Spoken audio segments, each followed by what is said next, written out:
Voy a ceder la palabra al alcalde que quiere deciros algo como inicio de curso. Bueno,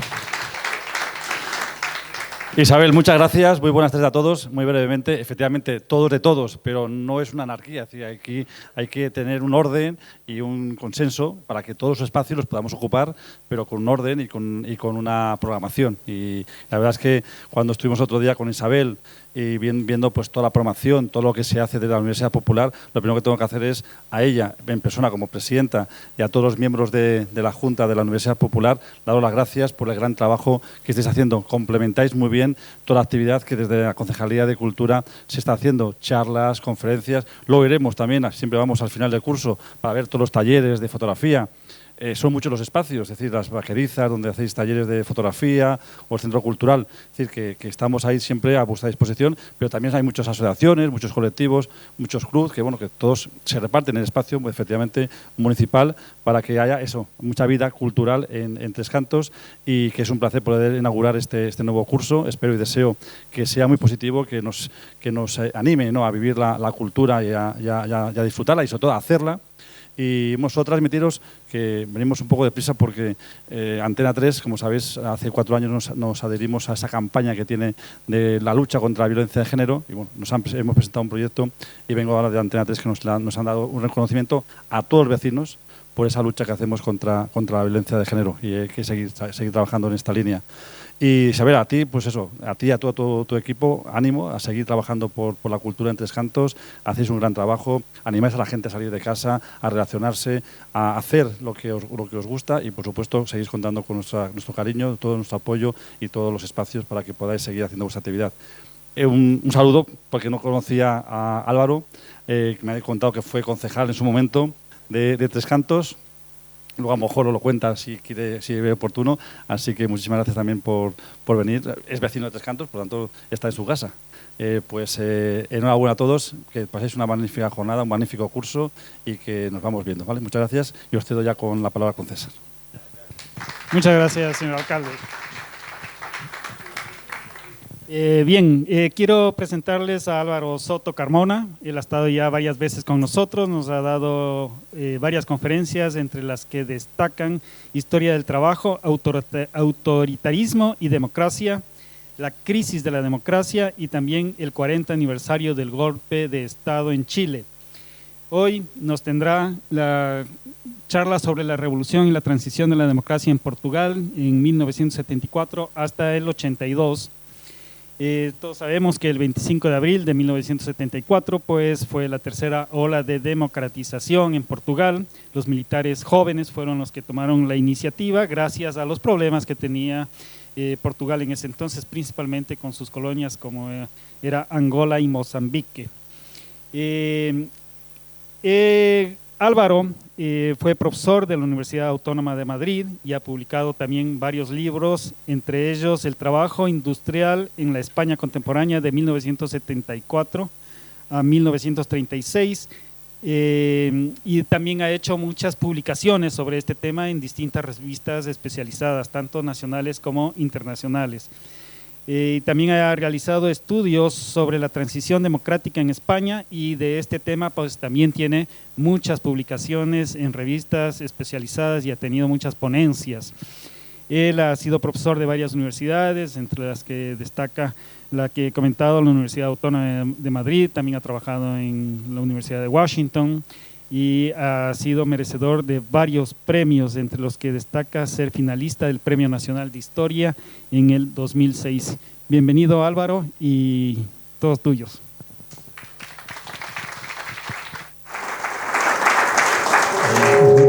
Muchas gracias por la invitación. Es un placer estar de nuevo con todos ustedes. Cuando entraron, oyeron una música que era Grândola Vila Morena. Esa fue la señal de la movilización del movimiento de Fuerzas Armadas en Portugal para iniciar el derrocamiento de la dictadura más larga de Europa. Un ratito, perdón, Álvaro, bien que hablas del tema de entramos escuchando la música, y ahora yo quisiera pedirles a todos que escuchemos la ponencia y que nuestros móviles pues estén en modo avión. Muchas gracias. Bien,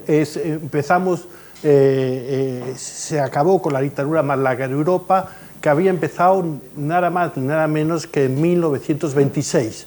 En 1910 en Portugal acabaron con la monarquía, se implantó la Primera República, que llega a 1926, que es un golpe de Estado militar, el que acaba con la República, y hasta el año 33 no se hizo cargo de la misma el personaje clave que va a ser Salazar, Antonio de Oliveira y Salazar.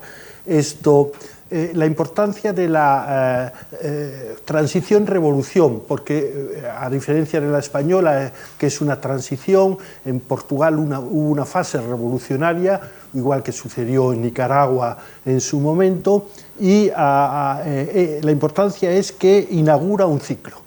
El tercer ciclo, que va a durar hasta mediados de los años 10 del presente siglo, y se ha acabado. Ya no estamos en un ciclo de expansión de la democracia en el mundo, estamos en un ciclo de recesión de la democracia en el mundo.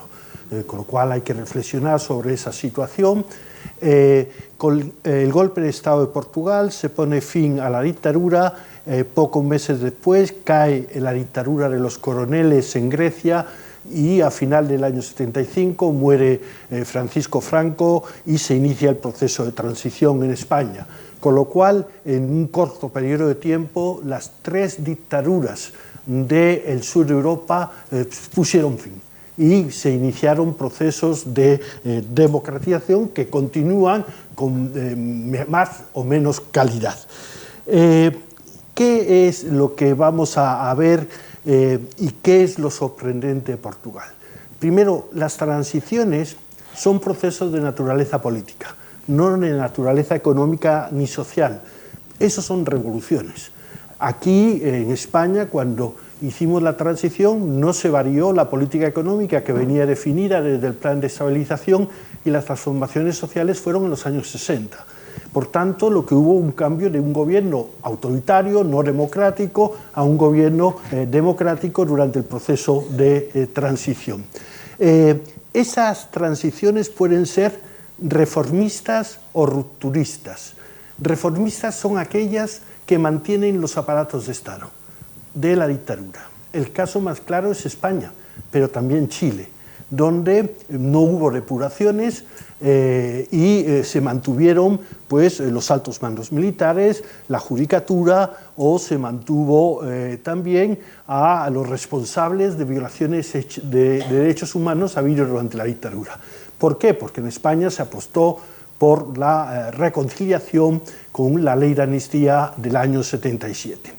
En cambio, hay transiciones rupturistas, que son aquellas que se provocan por un golpe o una derrota militar. La derrota militar fue en Argentina, el caso de las Malvinas, que provocó el hundimiento del gobierno argentino, y Brignone, que era por entonces el jefe de la Junta Militar, hizo todo posible para salir porque el ejército estaba muy desprestigiado, o en Grecia, donde fue un golpe militar de los generales frente a los coroneles impulsado por la OTAN, y en Portugal, donde un movimiento de base del ejército, el movimiento de las Fuerzas Armadas, que ahora lo veremos, da un golpe de Estado. En estas transiciones es más fácil que haya responsabilidades sobre el pasado, porque se provoca una ruptura, no una continuidad, una secuencia de continuidad. Y por tanto no se habla tanto de reconciliación, sino de justicia. Y esa justicia es la que lleva, por ejemplo, que en Grecia hubo más de 100.000 depurados después de la caída del golpe de Estado. En Portugal mucho menos, pero algunos agentes de la PIDE, que era la policía política portuguesa, el equivalente a nuestra brigada política y social, también fueron depurados. Entonces esas situaciones son muy diferentes según se produzca la transición con ruptura o con reforma. Y hay que poner fechas a los hechos históricos, porque si no la palabra transición es tan flexible que la podemos utilizar para casi todo, ¿no? Es igual que la palabra modernización, cuando no sabemos lo que decir, decimos que queremos modernizar, o progresista, cuando no sabemos lo que decir, decimos que somos progresistas, ¿no? Bien, pues entonces el tema de las fechas es clave. Nadie pone en duda que el golpe de Estado del 25 de abril fue la fecha del inicio de la transición portuguesa, y siempre la duda ha estado en cuándo finalizaba. ¿Por qué? Porque a lo largo del proceso, como vamos a ver, se va a insertar dentro de la construcción institucional de Portugal el Consejo de la Revolución. El Consejo de la Revolución es un órgano militar no elegido, que vigila las conquistas de la Revolución, pero no era democrático, no estaba elegido. Por tanto, había que sacar al Consejo de la Revolución de la arquitectura legal. Se saca formalmente en el 82 y podríamos prolongar hasta el año 86 porque es la primera vez que sale un presidente de la República no militar. Hasta ese momento el presidente había sido primero Espínola, luego Costa Gómez y luego Eanes, y en 1986 es elegido presidente un civil, que es Mario Soares.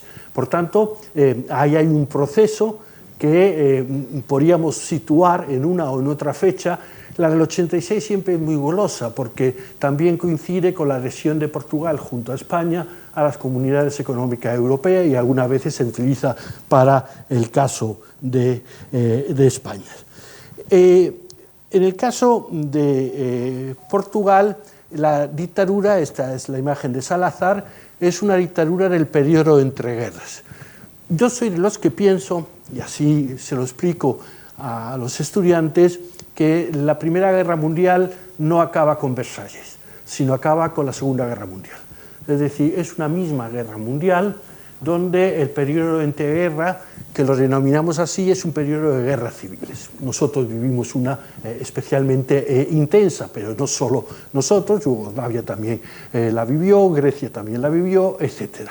Es un periodo donde lo que más atrae es cómo irrumpen las masas en el mundo, debido a que las masas que habían estado marginadas en la toma de decisiones ahora van a irrumpir porque han participado en la Primera Guerra Total, que es la Primera Guerra Mundial, y hay que pagarles el favor de haber sido soldados para salvar a la nación, para salvar la patria, y eso es el voto. De hecho, la extensión del sufragio universal se comenzará en esos periodos, aunque hay antecedentes, y cuando se provoca la extensión del sufragio universal hay tres reacciones. Una, democracias, minoritaria, Estados Unidos, Gran Bretaña y los países nórdicos, y Checoslovaquia, país nuevo creado en Versalles. Dos, totalitarismo, Alemania, Italia, Unión Soviética. Tres, autoritarismo, son los países que consideran que deben retrasar la participación de las masas en el juego político para controlarlas y que no haya un asalto al poder desde abajo. Estos países son la mayoría. Portugal es uno, España es otro, con la dictadura de Primo de Rivera primero y luego con la dictadura del general Franco, y a partir de ahí Yugoslavia, Polonia, Grecia en algún momento, Turquía, etcétera, son otros. El golpe fue militar, pero rápidamente entró en una fase de protagonismo del personal civil. Salazar es un intelectual, Franco es un militar. Salazar es un intelectual, es un profesor de Derecho, prestigioso, y es un católico integrista sobre todo. Salazar teoriza la superioridad del Estado autoritario frente al Estado democrático. No se puede dar a la participación de los ciudadanos la toma de decisiones. Y eso es la creación del Estado Novo. Por tanto, el Estado Novo es antiliberal, anticomunista. Piensen ustedes que en esos años la amenaza comunista se tiene muy en cuenta, como luego se va a tener a partir del 45 con la Guerra Fría. Si quieren ustedes denominarlo fascismo genérico, pueden hacerlo. La palabra fascista tiene una connotación tan peyorativa, pero fascismo solo existió uno, el fascismo histórico, que es Italia, porque ni en Alemania se llama fascismo, se llama nazismo. Pero si lo quieren utilizar con esa salvedad y explicándolo, me parece bien. De hecho, alguna historiografía portuguesa lo utiliza. La represión fue un factor básico en el funcionamiento de la dictadura. No hay división de poderes, por tanto no estamos ante un Estado de Derecho, estamos ante un Estado con derecho, que es algo muy diferente, y el objetivo en Portugal era el orden. El orden y la seguridad fue clave, un poco lo que luego imitaron los brasileños, y un Estado intervencionista. Por tanto, cuando se habla de los estados, de las dictaduras de España y de Portugal, y se dicen que fueron liberales, no fueron nada liberales, fueron intervencionistas, muy intervencionistas. Acuérdense ustedes del franquismo, lo intervencionista que es en el campo económico. El INI sería un excelente ejemplo, y en Portugal también fue muy intervencionista, porque la concepción que se tenía era el fracaso del mundo liberal. ¿Por qué había fracasado el mundo liberal? Hombre, la crisis del 29, que es un elemento clave para explicar ese tipo de fracaso. ¿Qué hace Salazar para mantenerse tanto tiempo en el poder? Salazar se mantuvo en el poder hasta el año 68 por una grave enfermedad que le llevó a que lo tuvieron que apartar del poder, siendo sustituido por un tecnócrata muy amigo de Laureano López Roró, como cuenta en sus memorias, que era Marcelo Caetano. Era un auténtico tecnócrata, pero Salazar muere en el año 80, pero estaba inutilizado, había tenido un ictus y había tenido una grave caída. Salazar lo que va a buscar es lo que él llama el Estado de toda la burguesía. Es decir, lo que va a buscar es la unión de toda la burguesía portuguesa, y para buscar la unión de toda la burguesía portuguesa, Salazar se convierte en un Bonaparte. Saben ustedes que Napoleón III, Bonaparte, 18 Brumario de Luis Bonaparte, lo explica Mar excelentemente, lo que hace es salvar a la burguesía frente a las amenazas que vienen desde abajo. Pues Salazar hace lo mismo. ¿Qué burguesía había en Portugal? Débil, pero con mucho poder. Era corporativa, era católica integrista, era ultramontana, había monárquicos, tradicionalistas, y había tecnócratas, que sería, como ellos se denominaban, la derecha de las realizaciones. Piensen en López Roró, López Rabo, y por ahí irían los temas. Y esa idea de Salazar le permite construir algo que en España no se hizo, que fue una fuerte institucionalización. Por eso España se descompone con tanta facilidad. La dictadura, piensen ustedes que desde la muerte de Franco a la Constitución son 3 años, y con la ley para la reforma política, que es del 76, se desmantela el aparato institucional, el escaso aparato institucional del régimen, y tienen una Constitución, a diferencia de nosotros, nosotros tuvimos 7 leyes fundamentales que hacían el papel de Constitución.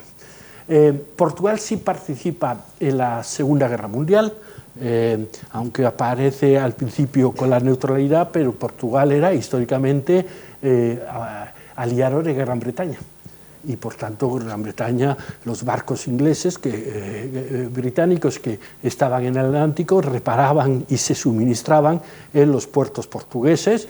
Es lo que ellos llaman una neutralidad colaborante, pero claramente estaban junto a los aliados. De hecho, por eso Portugal luego no va a tener ningún problema, siendo dictadura, en estar en la OTAN, mientras que a nosotros nos rechazan esa posibilidad, cuando por entonces Indalecio Prieto pedía que estuviéramos en la OTAN desde México, porque eso hubiera servido para cambiar la naturaleza del régimen político. La oposición en Portugal no creo que tenga tanta fuerza como en el caso español, pero tiene algunos elementos distintivos. Como en el caso español, a partir de los 50, el papel de los comunistas es muy importante. Los socialistas eran prácticamente desconocidos. Mario Soares cuenta que le llamaron, estaba en Berlín, le llamaron los militares para decirle se estaban dando un golpe de Estado. Es decir, estaba absolutamente despistado de lo que pasaba. los comunistas, dirigidos por una mano mucho más férrea y más dogmática que el propio Santiago Carrillo, que era Álvaro Cuñal, que era medievalista, historiador medievalista, y mantuvo una fuerza muy importante a lo largo de todos los años de clandestinidad y represión y durante la transición. Piensen ustedes que el Partido Comunista Portugués fue mucho más importante que el Partido Comunista de España en el papel que jugó durante la transición o en simplemente los votos, el número de votos que tenía. El objetivo de Portugal era la modernización, como nosotros, y hacía elecciones, falseadas, pero hacía elecciones, siempre la ganaba el Estado Novo. Y en 1959 se encuentran con una sorpresa. Se presenta en las elecciones frente a Salazar, para las elecciones presidenciales, Humberto Relgaro. Humberto Relgaro era un general muy prestigioso en el ejército y Humberto Relgaro hizo una campaña apoteósica con grandes apoyos. Falsearon los resultados. De hecho, la carta del obispo de Oporto denuncia ese falseamiento poco después de que se dieron los resultados y eso provocó que sectores militares en Portugal, a diferencia de España, intentaran hacer algún tipo de golpe y volver a una situación republicana, porque dentro del ejército había un cierto descontento con el Estado Novo. Saben ustedes que posteriormente Humberto Relgaro fue asesinado en España por la PIDE, por la Policía Política Portuguesa, en Extremadura, ¿no? Pero ahí les cuento algunos elementos de oposición. La carta del obispo, la conspiración de la catedral, que son conspiraciones militares que se organizaban en las catedrales portuguesas, el secuestro del barco Santa María. No sé si los mayores, algo mayores que yo, lo recuerdan, cuando fue secuestrado un transatlántico, en pleno Atlántico, es secuestrado por Enrique Galbao, que es un militar portugués, donde participan grupos de oposición gallega. Y lo que piden es el fin de las dictaduras ibéricas. Por supuesto, aquí no tuvimos noticias. Si uno se ve los periódicos de esas fechas, no ve que haya traslación. El barco lo que hizo fue quitar el Rara para que no fuera localizado. Al final lo localizaron la Marina de Estados Unidos y de Gran Bretaña y fue trasladado hasta Brasil, donde finalmente se entregan. Pero era un barco de bandera portuguesa y por tanto era una demostración pública de la oposición que podía haber. Y en el año 61, con el asalto a las cárceles de Luanda, en Angola, se inicia la guerra colonial, que es un proceso atípico y es un proceso que va a llevar a la descomposición del propio régimen. ¿Por qué? Porque desde finales de los años 50, en Naciones Unidas se había ido hacia la aprobación de dos resoluciones que establecen el derecho de autodeterminación de las naciones oprimidas y, por tanto, el derecho de autodeterminación de las colonias. Hay una presión fuerte, piensen ustedes, por ejemplo, en el conflicto de Argelia o el inicio con Estados Unidos del conflicto en Vietnam, pero también hay en Filipinas, es decir, hay conflictos claramente independentistas de procesos de descolonización. A partir de ahí, Portugal trató de hacer una maniobra para que no se considerasen sus colonias como colonias y las empezó a llamar provincias de ultramar. Recuerden que en España teníamos en las Cortes entonces miembros saharaui que representaban teóricamente las provincias de ultramar. Se intentó hacer lo mismo, pero en cambio se tuvo que entregar en la única guerra que tuvimos durante esos años, que es una guerra muy desconocida pero importante, que es la de Sidi Ifni, y posteriormente se entregó prácticamente sin negociación Gibraltar por la obsesión de Guinea en el 69 por la obsesión de Castilla de que si entregábamos Guinea, los ingleses nos iban a entregar Gibraltar, lo cual era absolutamente descabellado. La descolonización tiene un elemento no solo de movimiento de las bases nacionales con el fin de buscar su identidad y su independencia, sino es zona de conflicto de Guerra Fría. Entre los aliados de uno u otro bando, de la Unión Soviética o de Estados Unidos, prácticamente nunca hubo intención de invasión o de intervención en dichos países. Pero había una parte del mundo que sí era objeto de conflicto para tratar de atraerlo uno u otro de los dos grandes superpotencias. Eso es la Guerra Fría y, claro, las colonias portuguesas eran absolutamente ambicionadas. Primero, no son colonias cualquiera. Si ven ustedes, Angola y Mozambique, Guinea-Bissau con Cabo Verde, son suficientemente importantes como para pensar que eran objeto de ambición. Y, en segundo lugar, las de la India, no hubo nada que hacer por parte de Portugal porque la India declaró que eran suyas, las invadió y no hubo una intervención. Pero en el caso de África sí hubo una importante intervención militar, lo que va a cambiar mucho la situación. Para que ustedes se hagan una idea, entre el año 61 y el año 74, transición, revolución de los claveles, se asiste a una auténtica guerra interna para tratar de frenar la guerrilla. En Angola era el Movimiento Popular de Liberación de Angola, con Savimbi y Agostinho Neto, Samora Machel con el Frelimo en Mozambique, y Amílcar Cabral en Cabo Verde, por poner algunos ejemplos. Esa guerra era imposible de ganar, y así lo reconocían los militares portugueses. Primero porque no tenían capacidad para mantener fuerzas militares importantes y los presupuestos militares eran muy costosos. Fue financiado en parte por la OTAN en el sentido de que la amenaza que la OTAN veía era que si no se iban a convertir en aliados de la Unión Soviética. Una vez que será el proceso de descolonización con la transición portuguesa, con la democratización portuguesa, lo que sucede es que esos países se independizan, pero entran en guerras civiles muy fuertes. Y ahí vamos a ver cómo la Guerra Fría es absolutamente visible. La intervención de Cuba.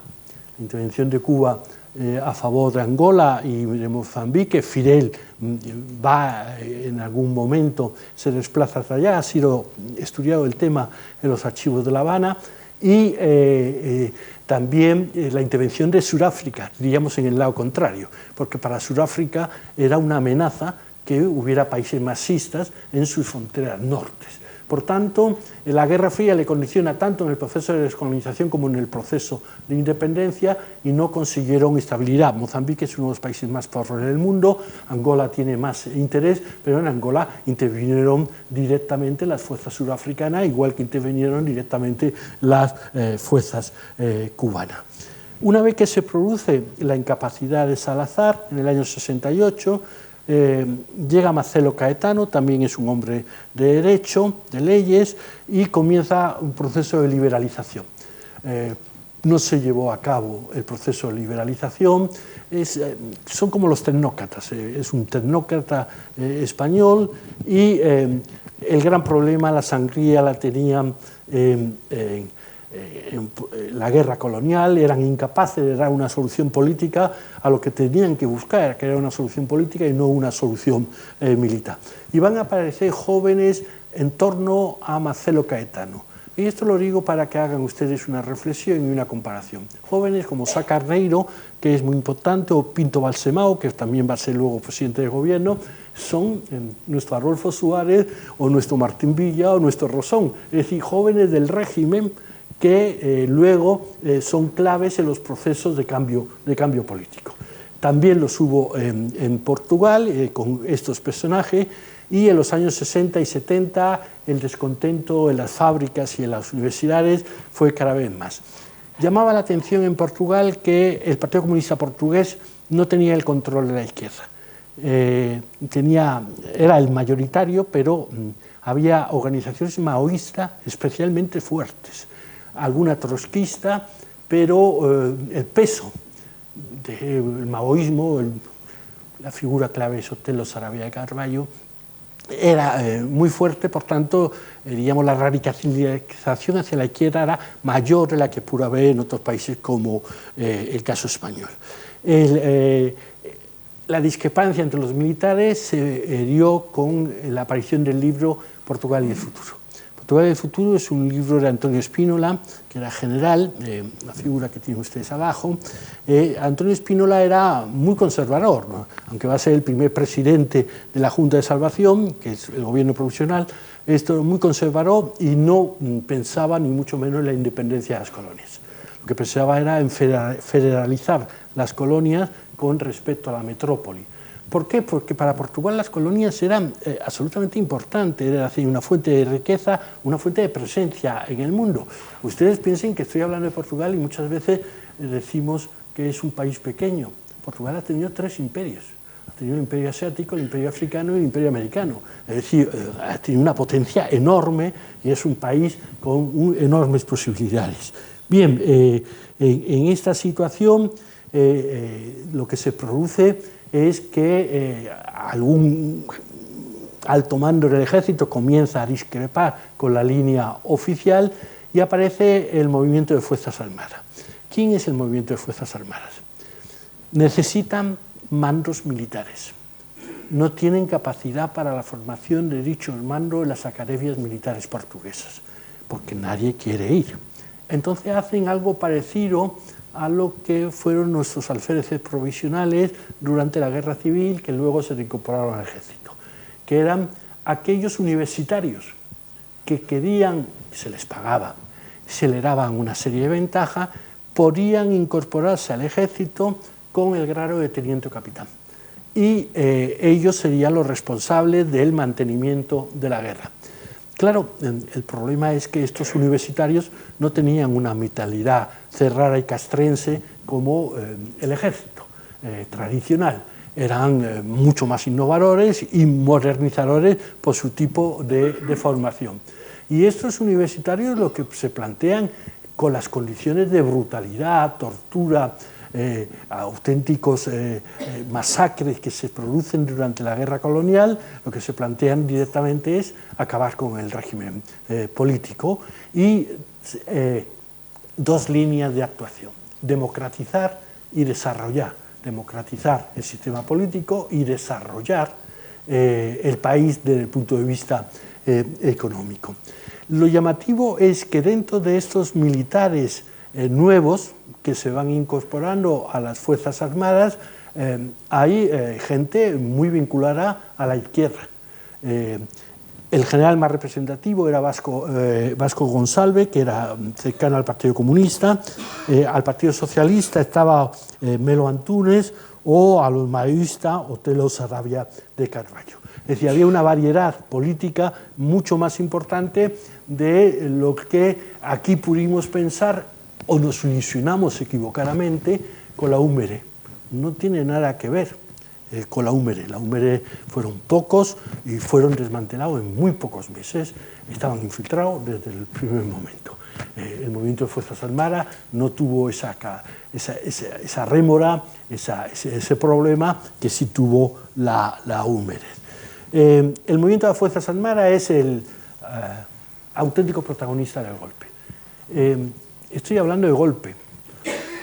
Hay un debate en Portugal interesante, pero podemos hacernos eco del mismo, y es si fue un golpe o un pronunciamiento. ¿Por qué? Porque el golpe de Estado suele tener acciones violentas y de ocupación.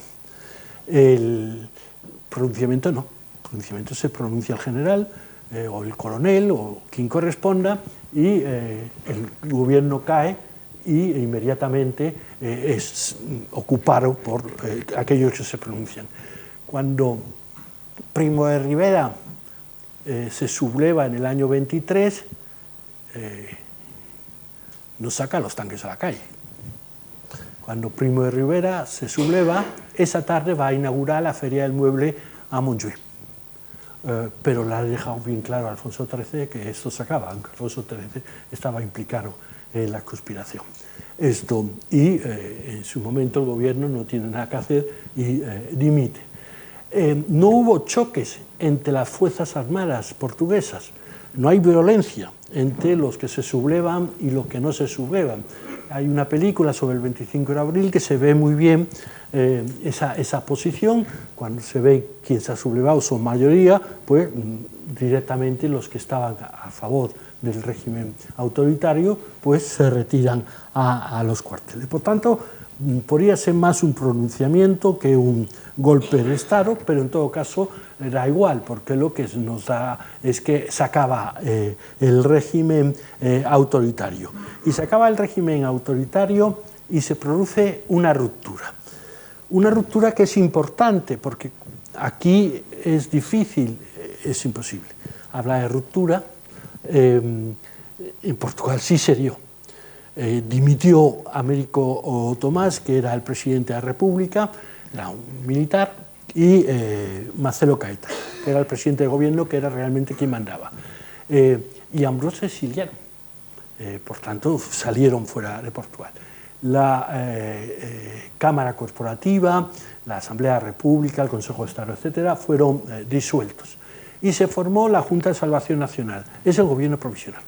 En el gobierno provisional, el presidente se nombró inicialmente Antonio Spínola porque era un hombre moderado y que daba una imagen de una cierta tranquilidad a los momentos de agitación, y el segundo, en cambio, era un hombre bastante más radical, que era también general, el general Costa Gómez. Pero inmediatamente comenzaron a llevar a cabo el programa de ruptura, disolución de la PIDE. Es decir, la policía política fue disuelta.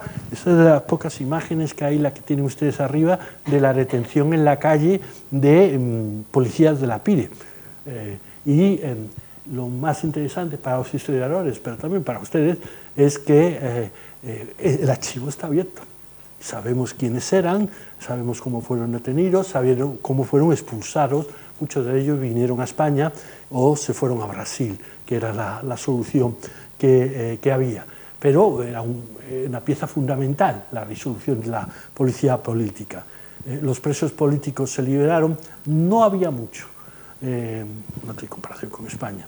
En estos temas, unos 400 presos políticos había, y los exiliados comenzaron a volver, como el caso de Cuñal o el caso de Suárez, y se restauraron las libertades y la legalización de todos los partidos políticos. Si ven ustedes, es un programa rupturista. Si ustedes leen, para el caso español, los programas de la Junta Democrática y la Plataforma Democrática, es esto lo que pedían. Esto fue lo que se llevó a cabo en Portugal y no se llevó a cabo en España. Y se inicia la fase que va hasta finales del año 75, comienzo del 76, que es la transición revolucionaria. Si leen algo sobre Portugal, verán que hay una historiografía que lo llama no transición revolucionaria, cuestión de gustos, sino proceso revolucionario en marcha, entre comillas. ¿Por qué? Porque durante esos 2 años, desde abril hasta noviembre del año 75, lo que se va a poner en Portugal en marcha es una revolución. Es decir, si habíamos dicho que los elementos sociales y económicos no se tocaban, porque si no estaríamos hablando de una revolución y no de una transición, lo que vamos a decir ahora es que comienzan a tocarse. Ello provoca rápidamente inestabilidad gubernamental, el propio Spínola dimite, y cuando es nombrado presidente de gobierno, porque Costa Gómez pasa a formar parte de la presidencia de la República, Vasco Gonçalves, que es próximo al Partido Comunista Portugués, también militar, inicia un proceso de transformación muy profunda. Ese proceso de transformación muy profunda provocó situaciones especialmente tensas en las calles portuguesas. El 9 de septiembre del año 74 se convoca una manifestación en Lisboa para frenar ese proceso de radicalización por parte de la derecha portuguesa. se cierran los caminos de entrar a Portugal, a Lisboa, y se impide a los manifestantes llegar al centro de Lisboa, a la plaza de Maquere Pombal. Esto se supone que hubiera sido una manifestación muy importante, sobre todo por la cantidad de gente que venía del norte. El norte de Portugal es católico y muy conservador. El sur, en el caso del Alentejo, es muy radicalizado, comunista. Sería un poco la imitación a Andalucía en nuestro caso, porque la zona de Algarve es más socialista, ¿no?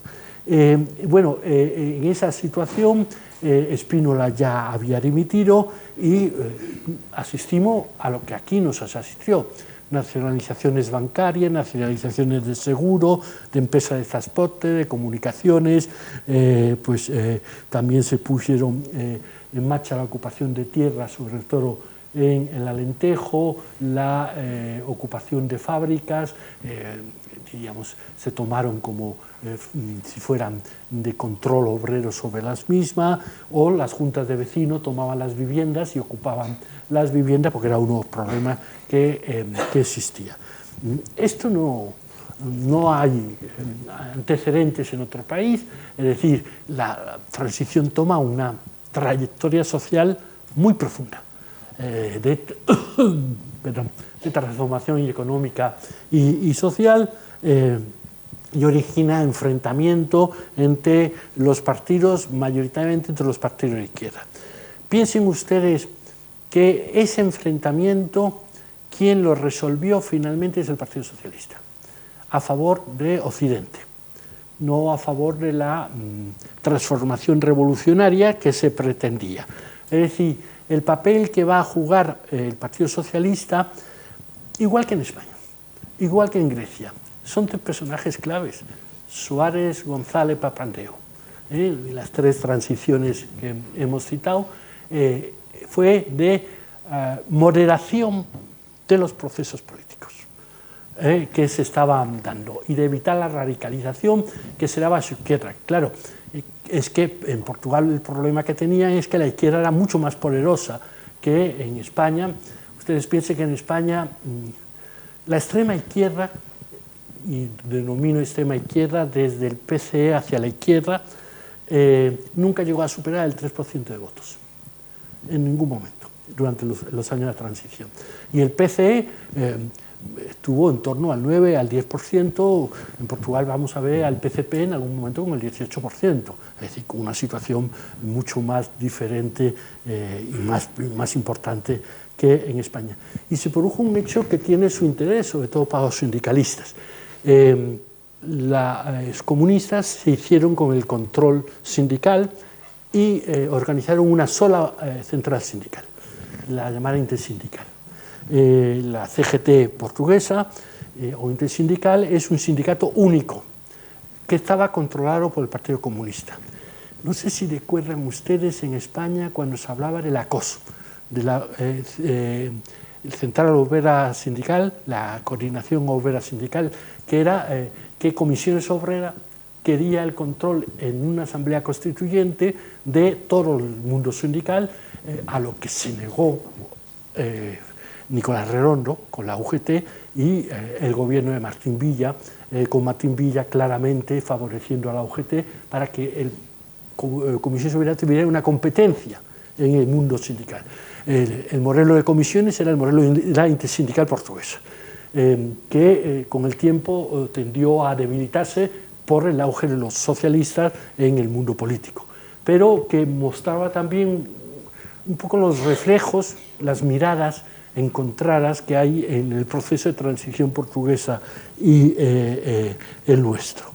En el año 75, un año después de las elecciones del golpe de Estado, se inicia lo que es el programa revolucionario en el campo político.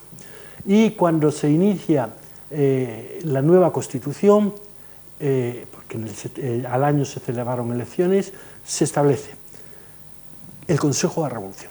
El Consejo de la Revolución es un órgano que condiciona al Congreso de Diputados y la labor del presidente. Es un órgano no elegido, formado por los militares. el origen de este órgano es que los militares del golpe, claro, lo que querían era salvaguardar las conquistas revolucionarias. Por tanto, el Consejo de Revolución es un órgano que se inserta en una estructura que va a tender a ser democrática, pero no es democrática, es un vigilante de las esencias de la revolución. La Asamblea de las Fuerzas Armadas, que no estaban elegidos, eran las propias Fuerzas Armadas quien tomaba las decisiones y que repercutía en el Congreso de Diputados o la elección de presidente, que era indirecta. Por tanto, los militares estaban fuertemente condicionando la vida política del país que se estaba transformando hacia la democracia.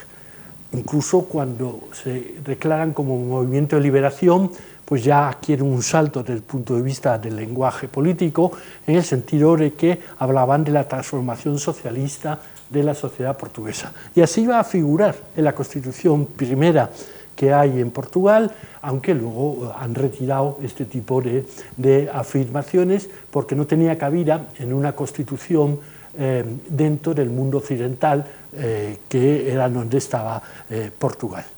En el momento del golpe de Estado se ha discutido bastante qué hizo la OTAN. Portugal era un país de la OTAN. La OTAN sabía el golpe. Lo que tenemos es el testimonio del almirante Monteiro. Monteiro contaba, tuve oportunidad de conocerle en un acto sobre la UMD en Barcelona, que él era el encargado naval del movimiento de las Fuerzas Armadas. Y había maniobras de la OTAN en Lisboa, en las fechas del 25 de abril. Y que antes de que se iniciase Grándola, Vilamorena, el Arrario, los barcos salieron de Lisboa. Por tanto, se retiraron de Lisboa, no querían aparentar una intervención, pero era evidente que la OTAN conocía que se iba a producir un movimiento de este tipo de cuestiones. De hecho, no podemos decir que en algún momento, como en Turquía sí estuvo apoyando más tiempo una situación no democrática, pero luego favoreció también una situación democrática, no podemos en este tipo de políticas internacionales ser inflexible, porque la flexibilidad y los cambios son evidentes según los momentos. Esto, con las elecciones del 25 de abril, 92% de participación. He estado viendo los resultados hasta la del 86 y las más bajas tienen el 78% de participación, pero han llegado hasta el 92%. No tiene nada que ver con España. La participación, cuando tienen el mismo sistema electoral que nosotros, es decir, tienen 15 regiones más 2 regiones insulares, que son Azores y Madeira. Esto, y luego, bueno, tiene la elección presidencial, que inicialmente fue indirecta y luego fue directa. El Partido Socialista es el triunfador en esas elecciones. Mario Soares, que había sido un elemento marginal en los procesos de oposición, se convirtió en un elemento central, y dentro de la derecha, el partido más importante es el Partido Socialdemócrata, no tiene nada que ver con lo que es la derecha conservadora portuguesa, porque el otro partido de derecha en Portugal, antes de lo que estamos viviendo ahora, era el CDS, que era demócrata cristiano, era más pequeño. Esa es la derecha portuguesa, mientras que la izquierda portuguesa sería el Partido Socialista y el Partido Comunista portugués, ¿no? Bien, pues ¿quién figura en esa derecha portuguesa que se denomina socialdemócrata? Pues antes les hablaba de Sá Carneiro y Pinto Balsemão, pues ahora figuran en este grupo y exigen la dimisión de Vasco Gonçalves, porque Vasco Gonçalves sigue con el proyecto revolucionario de transformación radical de la sociedad. Y se producen importantes incidentes. En el norte de Portugal, varias iglesias fueron quemadas, se produjeron asaltos a sedes de los partidos de derecha. Es un mundo católico y muy tradicional, piense usted en Fátima, y se produjo el asalto a la embajada española. a raíz de los fusilamientos del 27 de septiembre del año 75, se asaltó la embajada española, que está bajando la calle que va de la Plaza de Comercio hasta Marqués de Pombal. Es un lugar muy céntrico y hay amenaza de guerra civil. Se habla de guerra civil. Y una intervención de los paracaidistas de izquierda asalta la radiotelevisión portuguesa y moviliza a las tropas en la zona de Belén. Pero se provoca una reacción de sectores del ejército. ¿Qué sectores del ejército se movilizan? Pues lo que se llama el Grupo de los 9, Melo Antunes, Vasco Lorenzo, Costa Neve y el jefe del comando operativo, Ramallo Eanes, que es un general. Por tanto, la derecha, los moderados, se han organizado y ahora tienen capacidad para frenar el impulso revolucionario. Y si bien aceptan el Consejo de la Revolución, pero dicen que 6 años se tiene que acabar con él. Un periodo transitorio hasta el año 82 y hablan que a partir del 82 se tiene que hablar de la elección directa. Aquí tienen a Melo Antunes y a Ramallo Eanes, Felipe y Soares. Mientras se produce este proceso, entre el año 74 y el año 75, no vamos a insistir en ello, se produce toda la descolonización, una rapidez enorme. Se firman los acuerdos, aquí tienen esto, y unos en el mismo 74 o en el año 75 consiguen la independencia. Con lo cual, digamos, una descolonización muy acelerada, muy apresurada. Portugal no negocia, Portugal huye de la situación que le está provocando aquello, con los costos que eso ha tenido para los propios países que se independizaron en aquel momento. Y a partir de esta situación va a empezar el juego entre la derecha y la izquierda. Voy resumiendo. El juego entre la derecha y la izquierda es primero los socialistas. En el año 76 los socialistas vuelven a ganar, pero pierden voto y se comienza a reforzar la derecha. El Partido Socialista juega un papel moderado en todo el proceso, como hemos dicho, con Mario Soares, pero el presidente sigue siendo militar, que es Ramallo Eanes. Y además Ramallo Eanes no quiere perder competencias y no quiere que se disuelva ni el Consejo de la Revolución ni que haya elecciones directas a la presidencia. Y Soares lleva a cabo un proceso unido a su idea de adhesión a las comunidades económicas europeas. Ellos acabarán en el año 86 con España, pero Portugal tenía mucho más resuelto el tema que nosotros. Portugal tuvo que pagar el retraso por culpa de la complicada que fue nuestra negociación, pero se inicia el proceso primero del Consejo de Europa, luego de la Comunidad Económica Europea, y fíjense que les he señalado, las palabras son muy de ellos, pero no nuestras, pues son faltas: desocialización y descolectivizar. Bueno, para que se hagan ustedes una idea, aquello que se ha iniciado con la ocupación de fábricas, con la reforma agraria, con cambio del titular de la propiedad, etcétera, comienza a desmantelarse o a privatizarse los bancos. Lo que se establece claramente es un programa aceptado por la Europa occidental y que además es el programa que le permitirá hacer una negociación con la Comunidad Económica Europea, porque si no, no lo hubieran podido hacer. Y vive una profunda crisis financiera. Y hay dos negociaciones en 2 años diferentes con el Fondo Monetario Internacional, que le da unos préstamos importantes para que solventen esta crisis financiera. En palabras de Mario Soares, ¿qué se trata? De meter al socialismo en el cajón. Lo está diciendo el secretario general del Partido Socialista. Es decir, es la idea que había en los 3 secretarios generales. Es decir, esto no es Mario Soares, es también Felipe González, es también Papandreou, es la Internacional Socialista, que en aquel momento sí tenía un papel importante y no marginal como lo tiene en este momento.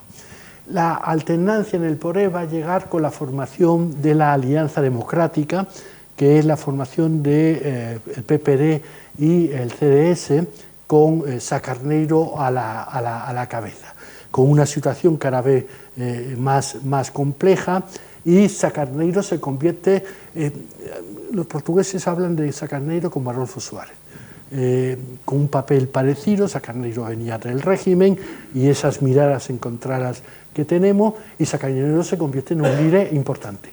Gana las elecciones del 78, pero el gran problema del 80, pero el gran problema que tienen es que poco después de ganar las elecciones tiene un accidente aéreo y muere junto al líder del CDS, Amaro Lacosta.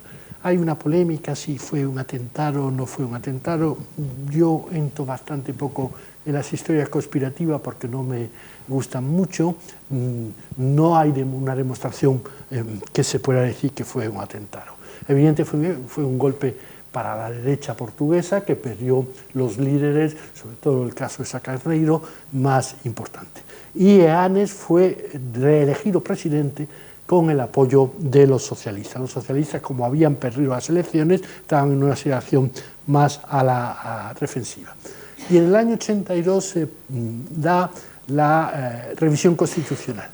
Se extingue el Consejo de la Revolución.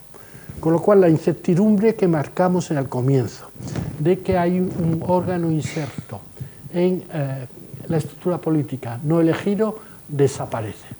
Se subordina a las Fuerzas Armadas, al poder político, lo cual es clave, y sería el equivalente de esta subordinación a la reforma de Narcís Serra a partir del año 83. En el caso español, porque fueron más tardías que el simple proceso de transición, y que era muy limitada la capacidad de los militares para intervenir. Aunque creo que podemos extender, y con esto acabo, la situación hasta el año 86. A partir de ese momento vuelve a haber esta situación intermedia de derecha e izquierda, con el Partido Socialista o con el PPD y el CDS. Hay un momento que se forma un gobierno de coalición, Partido Socialista, PPD, pero se hace infernal y hay que acabar con ello. Y Eanes monta un partido, el Partido Renovador Democrático, porque Eanes quiere prolongarse en la presidencia de la República. Ese es Pinto Balsemão y Eanes. Todos los partidos coinciden que las dos tareas a hacer es el acuerdo con el nuevo acuerdo con el Fondo Monetario Internacional y la adhesión a la CE. En el año 85 vence de nuevo la derecha. En este caso ya no es Sacarneiro, que había muerto, sino Cavaco Silva, pero los militares presentan hasta 2 candidaturas para tener continuidad. A Eanes le impiden presentarse y toma una decisión clave Mario Soares, que es presentarse a la presidencia. Y fue la única vez que hubo una doble vuelta, perdió frente a Freixo Amaral en la primera vuelta, pero la segunda vuelta consiguió el 51,10, 15%, y es el primer presidente civil, con lo cual es cuando se produce, digamos, desde el punto de vista político, un cambio suficientemente simbólico para pensar que el proceso se había acabado. Y nada más. Muchas gracias.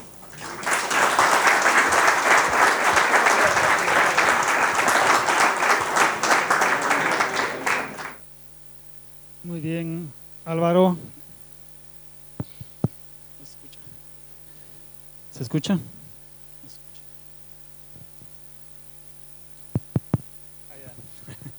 Bien, Álvaro, muchas gracias. Nos has llevado en esa peregrinación de Portugal desde el año 68 hasta el 86, ¿no? Ha sido muy interesante, y muy agradable conocer con detalle lo que tú nos has contado. Ahora vamos a hacer un proceso de preguntas. Si alguien tiene alguna pregunta, por favor, levante el brazo. Eso sí, pedirles que hablen con fuerza para que pueda estar grabado y tengamos testimonio de las preguntas de cada uno de ustedes. Muchas gracias, Álvaro. Nos ha dado, como siempre, una lección magistral. Tal vez, porque yo no sé si todo el mundo conoce a Álvaro. Álvaro es el máximo experto, creo yo, en transición española. Lo es también en la chilena y lo desconocía en la portuguesa, que lo ha abordado.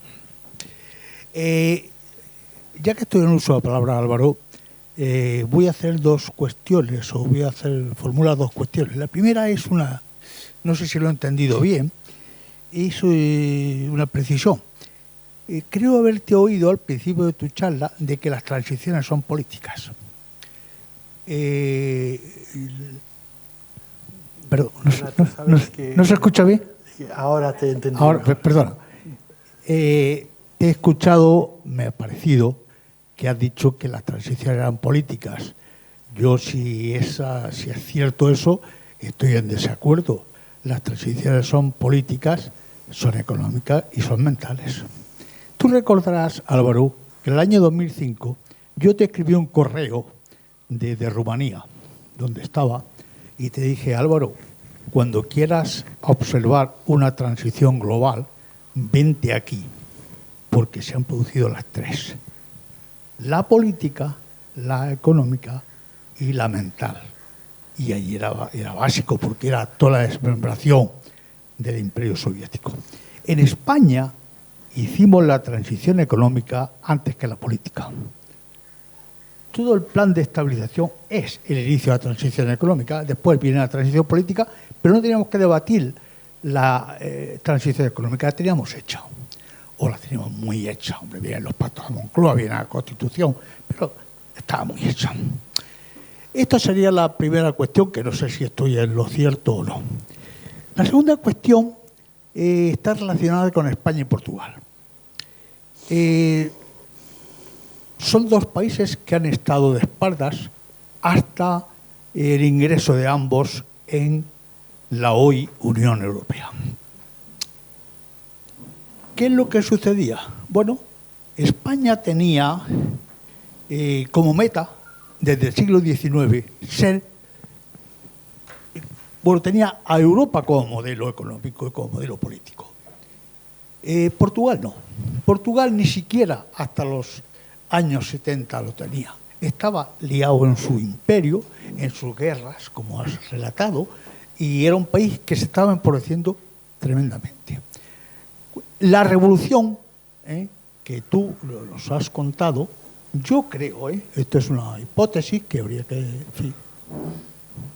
estudiar, que realmente culmina cuando Portugal tiene que ingresar en las entonces comunidades europeas. ¿Por qué? Porque no se puede admitir a un país revolucionario que pida el ingreso en las comunidades. Entonces tienen que cesar, y todas esas luchas finales que se acaban, pues es como consecuencia de la petición de ingreso en las comunidades europeas que se produce en el año 77, un poco antes que España. Bien, entonces ahí es cuando nos aliamos en las negociaciones. Las hacemos paralelas, pero no juntas. Y a partir de ahí comienzan las intensas relaciones. Me callo porque creo que estoy abusando. Gracias. Muchas gracias. Bueno, Donato Fernando Navarrete es el máximo especialista en España sobre la adhesión de España y conoce perfectamente el funcionamiento de la Comisión de la Comunidad Económica Europea, con lo cual debatir sobre temas de economía es complejo con un catedrático de económica, compañero de universidad. Pero la diferencia que hago entre revoluciones y transiciones es que me parecen que si no, no sería capaz de explicar lo que sucede en el este de Europa. Es decir, en el este de Europa, cuando se provoca la caída de Gorbachov, el muro, etcétera, lo que se provoca no solo son cambios políticos, sino las economías planificadas pasan a ser economías de mercado y la ordenación de la sociedad, que nosotros en Occidente la tenemos en función de las clases sociales, antes estaban en función de la fidelidad al partido a través de la nomenclatura, ahora pasa a ser en función de las clases sociales. Por tanto, esos países tuvieron que hacer cambios muy importantes, entre ellos Rumanía, que tuvo que hacer cambios que tenían 3 ámbitos, mientras que en España, yo estuve en la tesis sobre Mariano Navarro Rubio en la Universidad de Navarra, que tenía los papeles, estaba diseñado las políticas económicas que se van a llevar a cabo posteriormente, y los colaboradores que estuvieron con Mariano Navarro Rubio en el Ministerio de Hacienda, luego van a ser gente que va a estar en la política económica de Suárez, Fuentes Quintana, por ejemplo, Tamames, por ejemplo. Es decir, que no son personas que cayeran de un paracaídas y fueran nuevas. Lo que hubo que hacer fuerte es la crisis, y eso sí obligó a cierto cambio, y esos son los pactos de la Moncloa. Por tanto, a mí me parece que operativamente, para explicar lo que sucede en Chile o en Argentina o en España o en Portugal a lo que sucede en Yugoslavia, con una descomposición territorial muy fuerte, en Bulgaria o en Polonia o la propia Unión Soviética, vale ese cambio. En cuanto a España y Portugal, sí es verdad, son 2 países con una frontera y con 2 espaldas unidas. Es verdad que no tenemos una historia común. Lo más curioso es que cuando lee uno algo de historia de Portugal desde el siglo XIX, tiene una historia muy parecida a la nuestra. El conflicto entre liberales, luego el conflicto frente a la monarquía, la primera república fracasada, la dictadura militar, como hemos visto. Y lo que pasa es que Portugal tenía una peculiaridad que nosotros no teníamos, era el importante imperio colonial, porque claro, a nosotros nos queda una situación marginal al final, al comienzo de la dictadura del general Franco, como es Siri Ifni, que lo perdemos, y como va a ser el tema del Sáhara, que lo abandonamos con los tratados de Madrid en el año 76, y ahora ya lo hemos abandonado totalmente, ¿no? Y ese tipo de cosas. Yo creo que, me parece que además lo cuentas tú bastante bien, este tema de que la negociación española, que fue compleja, por nuestro aparato productivo, que no tiene comparación con el portugués, para la incorporación a la comunidad, a las comunidades, perjudicó a Portugal, en el sentido de que retrasó la entrada. El tema del 86 tiene su interés. Yo porque no creo que sea el 86, por el tema de las incertidumbres, pero muchas veces ese tipo de cuestiones no son bien entendidas. Es decir, en Portugal la incertidumbre era el Consejo de la Revolución y los militares. Es 82-86, como hemos visto. En España la incertidumbre no era entrar en el mercado común, en la Comunidad Económica Europea. La incertidumbre era, teníamos un sistema de partidos que va a desaparecer con el hundimiento del UCD y la victoria con mayoría absoluta del Partido Socialista y la creación de un nuevo sistema de partido que se modificará en el 2004. Segundo lugar, teníamos el evolucionismo militar, que era muy pesado, en algún momento tan amenazante o más amenazante en Portugal, el 23 de febrero o el intento de golpe de Estado del 27 de octubre del 82. Y en tercer lugar, la organización territorial del Estado. Es que seguimos igual, seguimos con un problema serio. Es decir, la Constitución no dice qué comunidades autónomas existen. Véanse la Constitución, véanse, y no lo van a encontrar. Esos fueron unos acuerdos posteriores a la Constitución. No se sabía si Madrid, que no la quería nadie, iba a estar con Castilla. Por supuesto, Castilla-La Mancha es una invención porque Guadalajara nunca ha estado en La Mancha, Albacete y Murcia estaban unidas y no esto, Santander siempre ha estado en Castilla y al final se mantuvo Cantabria, esto La Rioja al final no se sabían en recolocar, Segovia se quiso ser independiente, acuérdense de Modesto Fraile, los canarios querían 2 comunidades autónomas, incluso se planteó la posibilidad de 2 comunidades autónomas en Andalucía, como se había establecido en el proyecto constitucional de la Primera República, Andalucía Occidental y Andalucía Oriental. Al final, 17 comunidades autónomas, siempre lo digo porque es verdad, 17 comunidades autónomas como el proyecto constitucional del 1874 en la Primera República o como los 17 reinos de taifas en su momento. Es decir, esa nueva organización territorial era una incógnita y sigue siendo un problema. Es decir, si hay algún problema, aparte de los problemas coyunturales y esto, duro es el tema territorial en España. Bueno, Portugal siempre ha sido muy centralista en este sentido y hay una cierta descentralización. Los Azores y Madeira tiene su razón de ser por la situación geográfica que tiene, ¿no? Bueno, pues es verdad que el 86 puede ser utilizado. Si se argumenta, se lo decía a los estudiantes muchas veces, ustedes pueden opinar, pero argumenten, porque si no argumentan no tiene sentido. Y hay algunos colegas, tú los conoces, que piensan que el 86 es la fecha clave para entender, porque es la incorporación en Europa y este tipo de cuestiones. Pero nos movemos con esos parámetros, ¿no? Es según los criterios, hay que decir los criterios y luego poner las fechas. Bien. ¿Alguna otra persona que desee comentarnos algo, preguntar?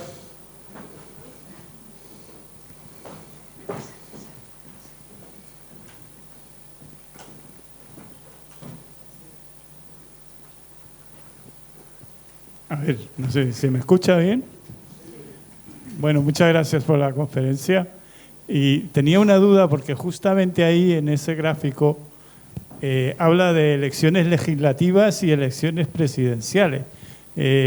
Sabemos que Portugal ahora, yo no sé cuándo se establece la Constitución de que tiene un sistema semipresidencialista. O sea, hay un presidente que es el elegido, que es el jefe del Estado. Y después hay unas legislativas que eligen la Asamblea, que la Asamblea pues elige al primer ministro. Entonces tengo la duda si creo que Cavaco Silva sí que fue presidente y Mário Soares pues creo que fue primer ministro. Entonces ahí tengo la duda de cómo está explicado, en qué momento se establece la Constitución y funciona de esa manera. Sí. Desde el principio se estableció un régimen de parlamentario con jefe del Estado elegible inicialmente indirectamente y luego directamente. Dígame el presidente de Alemania. No sabemos quién es. Sabemos quién es el primer ministro. Es un régimen presidencialista con mayoría parlamentaria que es la que decide. En cambio, Francia, inmediatamente sabemos que Macron es el presidente porque es un régimen presidencialista, aunque tiene un primer ministro que acaba de nombrar. Chile tiene un régimen en donde quien manda es el presidente de la República, no el ministro de Interior, que en Chile sería el equivalente al sustituto al presidente. Por tanto, el que manda es Boric, ¿no? En este caso, en su momento, Salvador Allende, etc. Por tanto, es que los regímenes que se eligen pueden ser presidencialistas o parlamentarios. Está en función de a quién le das más competencia, a quién le das más poder. Y entonces en Portugal la práctica es parlamentario, es decir, quien tiene más poder es el presidente de gobierno. Es que Mário Soares fue presidente de gobierno y luego fue presidente de la República. He dicho que tenía una importancia simbólica porque ello significaba que por fin no teníamos un presidente militar. Esa era la importancia. Pero el presidente de Portugal, de la República, manda poco. En cambio, el actual primer ministro es el que manda en Portugal, ¿no? Entonces, esa es un poco la diferencia. Desde el punto de vista de la teoría política, porque esto es pura teoría política, sería que cuanto la elección es más reforzada, con representatividad, mayor poder tienes. Entonces, en Francia o en Estados Unidos, el mayor poder lo tienen los presidentes del país, y en otros países, como en España, como en Alemania o como en Italia, el mayor poder lo tienen los presidentes o la presidenta de gobierno, ¿no? Esa sería un poco la diferencia. ¿Es una elección? ¿Es funcional? Pues sí, porque los jefes de Estado, los presidentes de gobierno representan la unidad, la imagen del país hacia afuera, que es lo que representan en Europa las monarquías parlamentarias, que son en donde existen, excepto Japón. Y en esas situaciones, bueno, Juan Carlos en su momento, ahora Felipe VI, sería un jefe del Estado, pero quien manda es Pedro Sánchez, que es el presidente de gobierno, que se elige a través de una votación en las Cortes. Fíjense ustedes que es una elección indirecta, porque quien lo elige es las Cortes, aunque las Cortes es la representación de la soberanía nacional. Ese es el tema, cómo se mueve, ¿no? Quiero pedir a Isabel, nuestra presidenta, que se acerque aquí. Tenemos un pequeño detalle para nuestro ponente. Álvaro, muchas gracias. Ha sido un gusto tenerlo con nosotros.